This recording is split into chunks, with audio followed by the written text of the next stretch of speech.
দৰঙৰ মাগুৰমাৰীত পুনৰ সংস্থাপনৰ নামত স্থানীয় লোকক হাৰাশাস্তি। পুনৰ সংস্থাপনৰ বাবে বলপূৰ্বক মাতি লোৱাৰ অভিযোগ। অতিৰিক্ত পুনৰ সংস্থাপনৰ বিৰুদ্ধে সাব্যস্ত কৰা হৈছে প্ৰতিবাদ।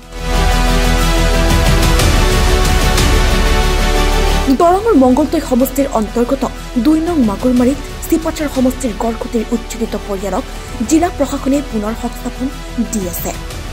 ইতিমধ্যে প্ৰায় ২০খনকৈ বস্তি বনাই পুনৰ সংস্থাপন দিয়া হৈছে প্ৰায় ৫ শতাধিক পৰিয়ালক। নতুনকৈ আৰু কিছুসংখ্যক উচ্ছেদিতক একেখন গাঁৱত পুনৰ সংস্থাপন দিবলৈ যোজা চলোৱা স্থানীয় বাসিন্দাসকলৰ মূৰত সৰব ভাগি পৰিছে। উল্লেখ্য যে ২ নং মাগুৰমাৰী গাঁৱৰ বিভিন্ন পথাৰত ৫ শতাধিক উচ্ছেদিত পৰিয়ালক পুনৰ সংস্থাপন দিয়া হৈছে। গাঁওখনৰ উপাৰ্জনৰ একমাত্ৰ পথ কৃষি কৰ্ম। নতুনকৈ পুনৰ সংস্থাপন দিলে উৎপাদনৰ স্থল নাথাকিব গঞা ৰাইজৰ। কৃষি কৰ্ম কৰি জীৱন নিৰ্বাহ কৰা লোকসকলৰ কৃষি উপযোগী মাটি লৈ গ'লে সকলো খেতিয়ক হৈ পৰিব শ্ৰমিক, যাৰ বাবে এতিয়া ক্ষোভিত আৰু চিন্তিত হৈ পৰিছে গাঁওবাসীৰ ৰাইজ। বলপূৰ্বক মাতি লোৱা বন্ধ কৰক, অতিৰিক্ত পুনৰ সংস্থাপন বন্ধ কৰক আদি ধ্বনিৰে শতাধিক পুৰুষ মহিলাই এতিয়া সাব্যস্ত কৰিছে প্ৰতিবাদ।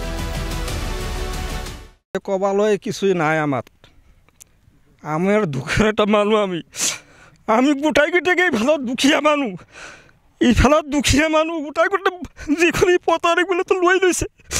এতিয়া ঘৰৰ ওচৰত দুখিয়া মানুষ যিবিলাক আমি চাষবাস কৰি আছোঁ, কোনোবাজনে ল'ৰা মাটি বাৰীতে ইয়াতে নহয়, কেৰালা গৈছে, অনাটন গৈছে, যেতিয়া বুঢ়া চুঢ়া মানুহবিলাক আমি ল'ৰা ছোৱালীলৈ লৈ আমি স্কুলত পঢ়াই আছোঁ।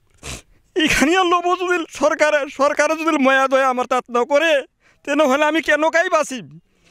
2 বিঘা মাটি যাৰ আছে তাৰ 2 বিঘা ধৰি লৈছে, আৰু যাৰ 5 বিঘা মাটি আছে, ল'ৰা 5টা আছে, সিহঁতৰ 5টা ল'ৰা 1 বিঘা কৰি মাটি হয় তাত। চৰকাৰে এতিয়া আমাৰ কোনো একশ্যন নাই, কোনো মন্ত্ৰীয়ে একশ্যন নাই, আমি কি কৰি খাম এতিয়া? আৰু আমাৰ তাত কোনেই দেখব নাহে। আমি 2000 আগত যিবিলাক আছিল এইবিলাকতো ব্ৰহ্মপুত্ৰ নদী আছিল, এতিয়া ইফালত থালি উফালত গৈছোঁ, উফালত থালি উফালত গৈছোঁ। এতিয়া কিছুমান শান্তি লৈছোঁ, তাৰপিছতে চৰকাৰে কেনেকুৱা কৰি এই যে ইয়াৰ মানুহ কোৰ থাকিলৈ আহি আমাৰ ঘৰৰ ওচৰত বহাই আছে। এতিয়া আমি কি কৰি খাম? চৰকাৰ আৰু কবাৰ কিছুই নাই, আমাৰ কিছুই নাই কবাৰ। কি কৰিম কি নকৰিম? আমি গৃহস্থী কৰা নাই, আৰস্থী কৰা নাই, এতিয়া কিছু কৰাবাৰ পাৰি আছোঁ না আমি। খাওয়া দাওয়া সব বন্ধ হয়ে গেল আমাৰ। এতিয়া চৰকাৰে আমাক ইমান হেঁচা দি আছে। কিমান মানুহ বহাইছে? 20টা চুপ বসাই পলত বসাই দিছে, আৰু আকৌ ঘৰৰ তলত আহি এইখন চতলত মানুহ 600 মানুহ বহাব লাগে।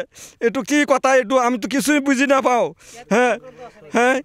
এতিয়া আমি কিছুই বুজি নাপাওঁ। চৰকাৰৰ তাত আমি অনুৰোধ কি চৰকাৰৰ মানুহ আমি নহয় নেকি? চৰকাৰৰ খালি মাটি খালি চৰকাৰৰ কি মানুহ কি আমি নহয় নেকি? চৰকাৰে নাজানে নেকি 2 নম্বৰত ইমান মাটি, 2 নম্বৰত কিমান মাটি আছে? 2 নম্বৰ ব্ৰহ্মপুত্ৰত মাটি আছে, ব্ৰহ্মপুত্ৰত বাস কৰোঁ তেতিয়া যাব পাৰে নেকি? যেতিয়া যিখিনি মাটি আমাক আল্লাই দিছে সেইখিনি মাটিত আমি বাস কৰি আছোঁ, সেইখিনি মাটিও লৈ আছে। আমিতো জংঘল হাবি চাবি মই ভাঙছোঁ। এতিয়া ক'ৰ মানুহ ক'ত লৈ আহি আমাৰ ঘৰৰ ঘৰৰ ওচৰত সিহঁতৰ সিহঁতৰ ওচৰতো যাব নোৱাৰোঁ আমি, সিহঁতৰ ওচৰতো যাব নোৱাৰোঁ। সিহঁতক আমাৰ ইফালত নাযাবি, সিফালত নাযাবি, আমাক মাৰপিট কৰে, আৰু মাতালত বিচাৰ দিলে সিও বিচাৰ নকৰে। এনেকুৱা কৰিলে আমি কেনেকৈ চলিম? তাহলে আমাক চৰকাৰে আমাক উচ্ছেদ কৰি লৈ যাওক, ক'ৰ পৰা ক'ত লৈ যাব খুলিলে যাওক, আমাকো উচ্ছেদ কৰি দিয়ক। আমি কি আকৌ নকওঁ? সিহঁতকে কোনো বাধা দিব নোৱাৰে। সিহঁতে আহি আমাৰ ঘৰৰ ওচৰত যদি ঘৰ উঠাই তেনেহ'লে মই কি কৰি খাম? গাঁওখনত অতিৰিক্ত পুনৰ সংস্থাপন বন্ধ কৰাৰ বাবে জিলা প্ৰশাসন তথা চৰকাৰক অনুৰোধ জনাইছে গঞা ৰাইজে। আজি প্ৰায় 3-4 মাহ হ'ল আমাৰ 2 নম্বৰ মাগুৰমাৰীত ধলপুৰৰ উচ্ছেদিত মানুহখিনি বহাই আছে। 500ৰ ওপৰত মানুহ অলৰেডি বহালে। আমাৰ 2 নম্বৰ মাগুৰমাৰীত আমি প্ৰায় 5000 ভোটাৰ আছে। তাৰে ভিতৰত প্ৰায় হিচাপ কৰিবলৈ যিখিনি গাঁও বহাইছে প্ৰায় 15টা গাঁৱৰ ওপৰত হ'ব এনেকুৱা গাঁও বহাইছে।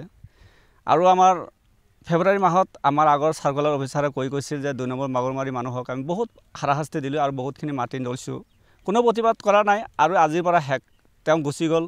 নতুন এজন ADC ছাৰ আহিলে, তেওঁ আহি কৈছে যে আৰু বহাবলগীয়া আছে।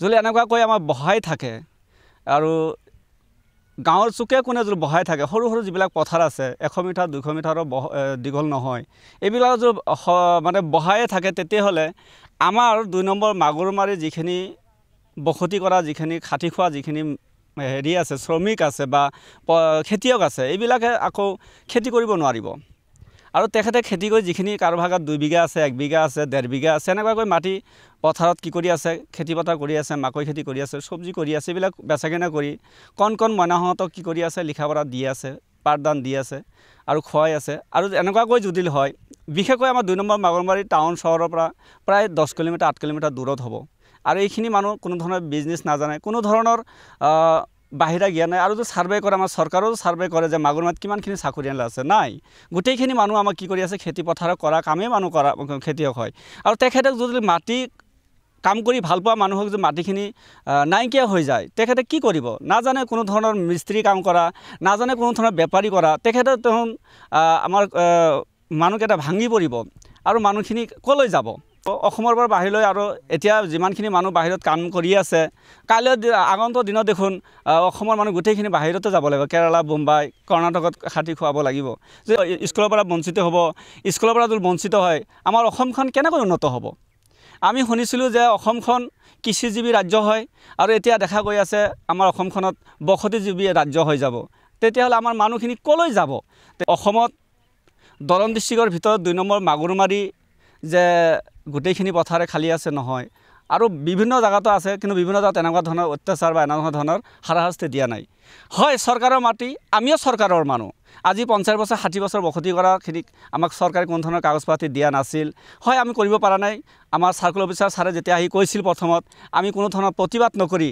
যিমানখিনি লৈছিল ডাঙৰ ডাঙৰ যিখিনি পথাৰ আছিল এইখিনি লৈছে আমি প্ৰতিবাদ কৰা নাই যেতিয়া নেকি আমাৰ ঘৰৰ চুকত এইখন ঘৰ ইয়াৰ মাজতো যেতিয়া নেকি কি 29 তাৰিখে যেতিয়া আমাৰ ইয়াতে ৰাস্তাখন কাটিলে যিখিনি মানুহৰ সংস্থাপন হৈছে আমি মানে সকলোৱে হয় আনন্দিতই হৈছোঁ আৰু দয়াকৈ যদি নবহে আমি খুবেই আনন্দিত হ'ম আৰু আমি চলি খোৱাৰ আমাৰ ৰাস্তাটো হ'ব আৰু ৰাস্তাখন হ'লে আমি সুখী থাকিম নিশ্চয় চৰকাৰৰ লাভ হ'ব আমাৰ মানুহখিনি খোৱা বোৱা বাদ দিছে সকলো মুখৰ ফালে চাওক কাৰো পেটত ভাত নাযায় কিয়নো আমি যিটো আজি 50 বছৰ 40 বছৰ হ'ল আমি মাটিখন মানে চাহবাহ কৰি খাই আছোঁ তাতে যেতিয়া মাটিখন বেলেগে লৈ যাব কি দুখৰ কথা সেইটো হওক খাৰুপেটীয়াৰ পৰা ৰেজাউল কৰিমৰ ৰিপৰ্ট সচ দ্য ৰিয়েলিটি।